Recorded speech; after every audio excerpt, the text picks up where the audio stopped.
하나님께서 에스겔에게 새롭게 건축되어질 성전의 모습을 설계도를 쫙 보여주셨어요. 그리고 이제 봉헌을 다 마쳤습니다. 그리고 나서 이제 성전 안에서 지켜야 되는 규례에 대해서 말씀을 하십니다. 첫 번째는 1절부터 3절까지 말씀 속에는 이 해 뜨는 쪽, 이 동쪽 문을 닫아 걸으라는 거예요. 그래서 예루살렘을 가보면 동문은 지금도 굳게 닫혀 있어요.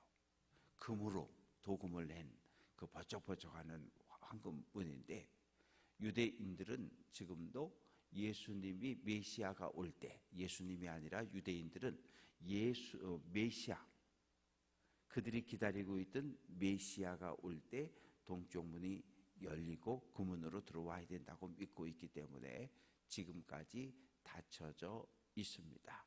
왜냐하면 에스겔 10장 18절을 보면 예루살렘의 죄악이 가득하고 이스라엘 백성들이 하나님을 떠났을 때 하나님의 영광이 성전을 떠나버렸거든요.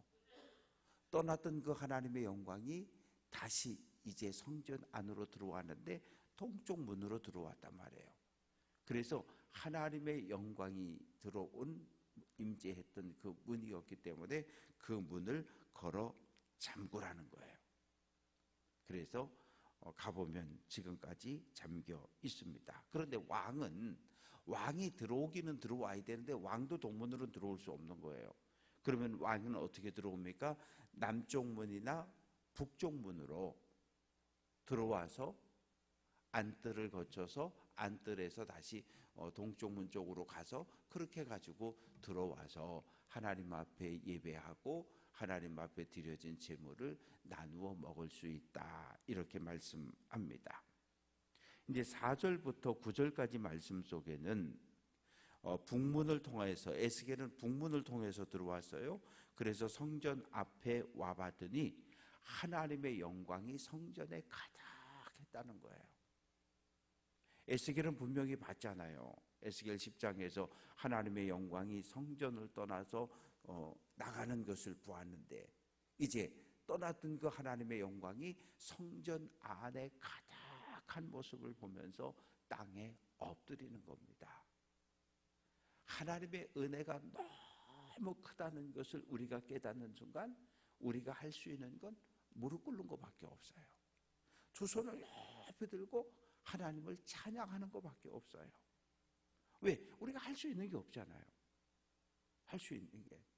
그래서 구약시대나 예수님 당대에도 많은 사람들이 예수님께 나와서 치유를 경험하고 문제를 해결하고, 또 문제를 안고 주님 앞에 나왔을 때 할 수 있는 건 뭐예요? 다 무릎을 꿇는 거예요. 무릎을 꿇는 거예요.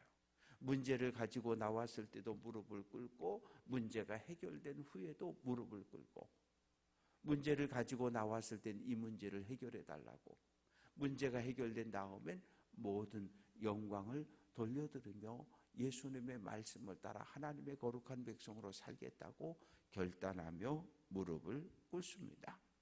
이제 하나님께서 에스겔에게 말씀하시는 거예요. 성전이 건축되었지? 예. 그러면 이제 이 거룩한 성전을 어떻게 관리해야 되는지, 어떻게 들어와서 제사하고 예배해야 되는지 하나하나 가르쳐 주시는데, 7절 말씀 보면 너희가 마음과 몸에 할례받지 아니한 이방인을 데려오고 내 떡과 기름과 피를 드릴 때에 내 성소 안에 있게 하여 내 성전을 더럽혔다. 즉 하나님의 거룩한 백성이 되지 않은 이방인들, 할례도 행하지 않고, 그리고 몸과 마음이 하나님의 백성으로 하나님께로 향하지 않은 이방인들을 성전 안에 머물게 해서 성전을 더럽혔다는 거예요. 그래서 어떻게 합니까? 8절 말씀 보면 너희가 내 성물의 직분을 지키지 아니하고 내 성소에 사람을 두어 너희 직분을 대신 지키게 하였다. 이방인은 들어오면 안 된다고 분명히 말씀했는데 이방인을 데리고 들어와서 성전의 거룩함을 훼손했고 또 때로는 이방인들로 하나님을 예배하고 제사하는 직분을 맡겼다는 거예요. 그래서 그거 안 된다는 거예요. 이제 9절부터 말씀 속에는 레위 사람들에 대한 이야기가 기록이 되어져 있습니다. 9절 끝부분에 보면 이방인 중에 마음과 몸의 할례를 받지 아니한 이방인은 내 성소에 들어오지 못한다. 이 성경 말씀이 딱 고정되어 있는 것이 아니라 시대에 따라서 이렇게 변해가는 것을 볼 수 있습니다. 예를 들면 모세의 율법에 보면 남자 같은 경우 그 성기가 제거되어진 사람들은 성전에 들어올 수 없다고 되어져 있어요. 그러나 이제 실제로 역사 속에서 보면 에스라, 느헤미야, 모르드게 이런 사람들은 모두 다니엘도 마찬가지고요. 내가 원한 것은 아니었는데 뜻하지 않게 바벨론의 포로로 끌려갔고 그리고 그곳에 사는 동안 왕을 가까이 섬기다 보니까 전부 내가 원한 건 아닌데 환관이 되어져 버렸단 말이에요. 근데 내 몸의 일부가 잘려져 나가서 환관이 되었다고 해서 그 사람들이 하나님을 버렸습니까? 안 버렸어요. 버리지 않았어요. 하나님을 향한 믿음을 지켰어요. 그래서 나중에는 어떻게 말씀이 변화되어지냐 하면 하나님을 경외하고 하나님을 신뢰하는 고자는 하나님의 성전에 들어와 하나님을 예배할 수 있다고 바뀐 거예요. 왜? 내가 원한 것 아니었는데 포로로 끌려갔고 내가 원한 것 아니었는데 바벨론에서 고위 관리가 되었단 말이에요. 다니엘도 그렇고 세 친구도 그렇고 모르드게도 그렇고 에스라도 그렇고 느헤미야도 그렇고. 그러나 그들이 하나님을 버린 것이 아니라 끝까지 하나님을 향한 굳센 믿음과 절개를 지켰단 말이에요. 그래서 하나님께서 그들이 하나님 앞에 나와 예배하고 하나님을 제사할 수 있도록 길을 다시 열어 놓으셨어요.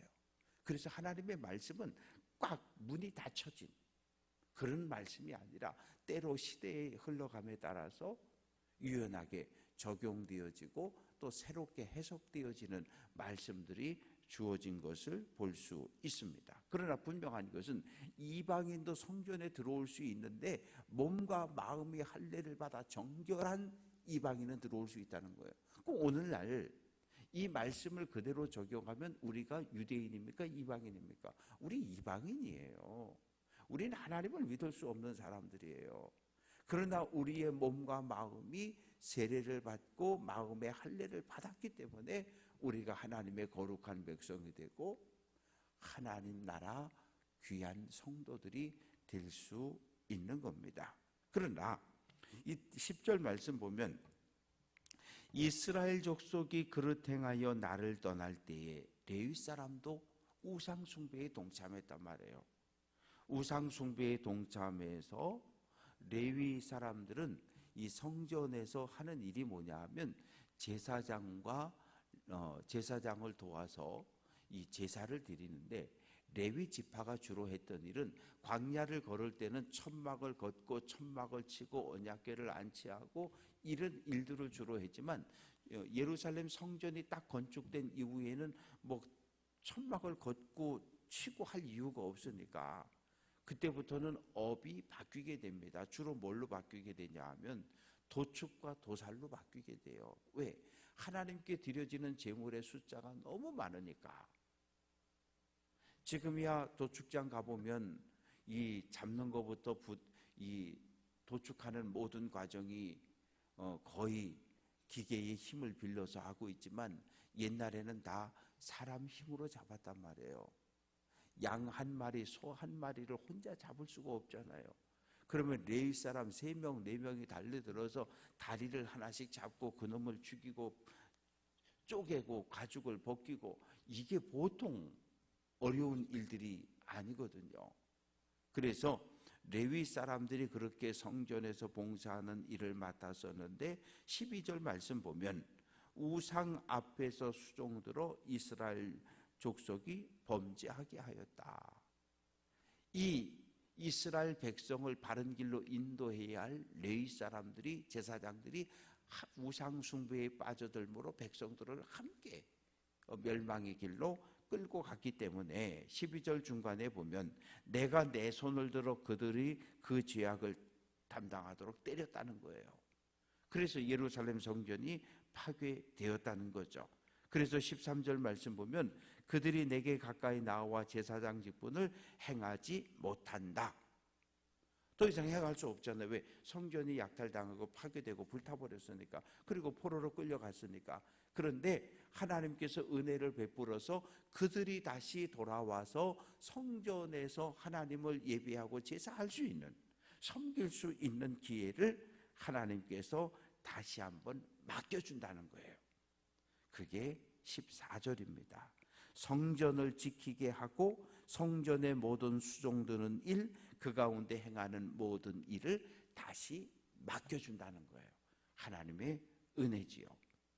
이제 15절부터 마지막 절까지 말씀 속에는 제사장과 관련된 이야기가 기록이 되어져 있습니다.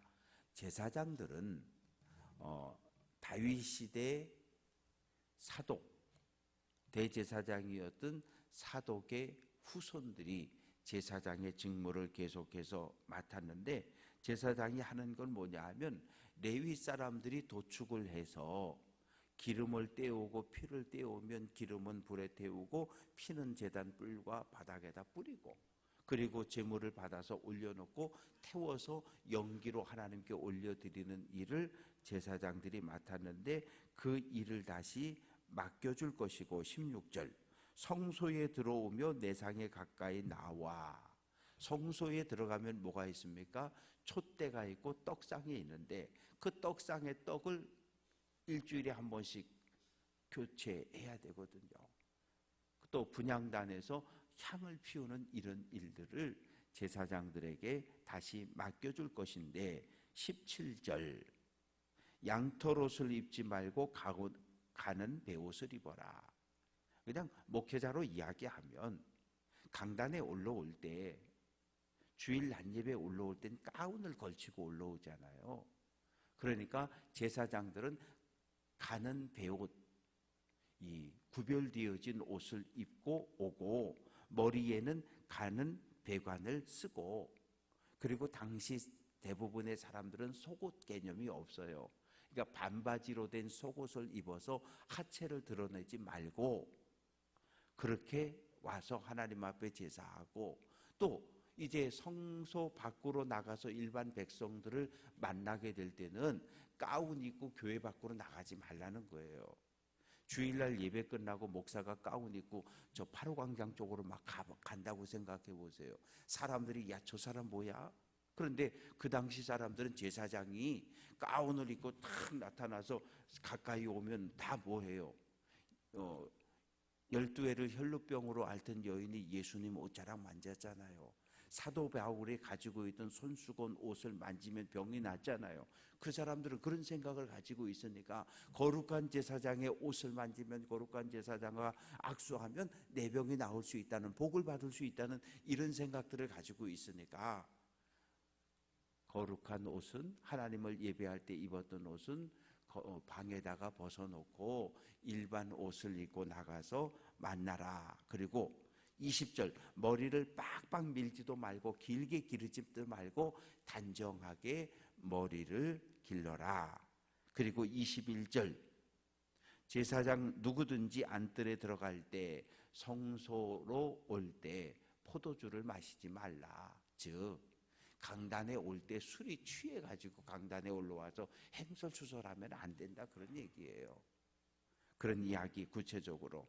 그리고 결혼할 때 처녀에게 혹은 제사장 과부에게 장가 들고 백성들에게 거룩한 것, 속된 것을 가르쳐주고 율법을 가르쳐주고 24절 재판할 때에 공의로운 재판을 하고 안식일을 지키고 25절 죽은 시체를 가까이 만지지 말아라. 그러나 부모, 자녀, 형제, 시집가지 아니한 자매, 즉 가족이 죽었을 때는 장례하는 것을 허락해 주는 겁니다. 그러나 대제사장 같은 경우는 부모가 돌아가셨어도 그 장례에 참여할 수 없었어요. 왜? 대제사장이 시체를 보거나 만지면 부정해지기 때문에 대제사장이 부정해지면 많은 백성들이 와서 부정을 해소해달라고 이야기할 때 제사장의 직무를 감당할 수 없으니 대제사장이 되면 부모님의 장례에도 참석할 수 없었어요. 그리고 이제 만약에 제사장이 부모나 형제, 자매의 장례식에 참여했다 오면 자기 몸을 정결하게 하고 일주일 동안을 더 거룩한 시간을 보내라. 28절 말씀 보면 제사장과 레위 사람들에겐 기업을 분배하지 않았잖아요. 왜? 내가 하나님이 레위 사람들의 제사장들의 기업이다. 그래서 백성들이 소제, 이 곡식으로 드려지는 제사, 속제제, 속건제, 화목제 제물을 가져다가 하나님께 제사하고 나면 제사장의 몫이 있는 거예요. 백성들이 가져오는 밀가루 가운데 제사장과 레위인들의 일용할 양식을 주어야 된다는 얘기예요. 그러니까 성도들이 헌금을 해야 목회자가 살아갈 수 있다는 이야기입니다. 하나님이 성도들의 삶의 복을 많이 주시고 성도들이 하나님 앞에 예물을 드릴 때 그 예물을 통해서 목회자들이, 제사장들이 삶을 살아갈 수 있다. 이렇게 말씀을 하고 있습니다. 31절 새든지 가축이든지 저절로 죽은 것이나 아니면 맹수에게 찢겨서 죽은 것 절대 먹으면 안 된다. 제사장이 거룩함을 지켜내야 할 여러 가지 계명들에 대해서 말씀을 주셨습니다. 오늘날 이 말씀을 우리들의 삶에 적용해 봅니다. 주일날 교회는 누구든지 올 수 있어요. 전과가 있는 사람도 올 수 있고 도둑놈도 올 수 있고 사기꾼도 올 수 있고 다 올 수 있어요. 그런데 하나님을 예배할 마음을 가지고 들어오는 모든 사람은 허용을 하지만 교회 공동체를 깰 목적으로 들어오는 이단과 사이비, 거짓 교사들은 막아내야 해요. 그래서 교회의 거룩함을 우리 스스로가 지켜내지 못하면 거룩한 교회 공동체는 무너지게 되어 있어요.